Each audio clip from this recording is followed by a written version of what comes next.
ఏండి ఈరోజు సండే కదా మీ ఇంట్లో స్పెషల్ ఏమనుకున్నారేంటి? నా రొటీన్ అయితే మామూలే. ఆదివారం కాబట్టి లేవడమే కొంచెం లేట్గా లేచాను. ఇంక లేచిన తర్వాత యథావిధిగా చేసుకునే పనులు అంటే ఇల్లు శుభ్రం చేసుకునే పనులన్నీ చేసేసుకొని చక్కగా ఒక లోట మెంతుల వాటర్ అయితే తాగేశాను. నైట్ మెంతులు నానపెట్టుకొని ఉదయం ఆ వాటర్ తాగుతానండి. మెంతులు అయితే మా ఆయన తినేస్తారు, నేను అస్సలు తినను.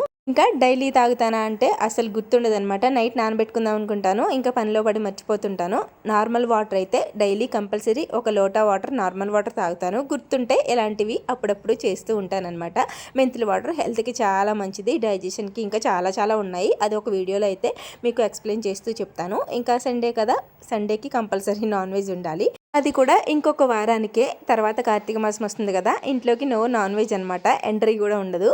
ఇంకా ఈ రోజైతే ఊళ్ళోకి కట్ట చేపలు వచ్చాయి. అవి తీసుకుని చక్కగా ఫ్రై చేసేసుకుని పప్పు చారు పెట్టుకుని చికెన్ ఆవకాయ వేసుకుని శుభ్రంగా లాగించేసాము. మీరైతే ప్లీజ్ వీడియోని లైక్ చేయండి.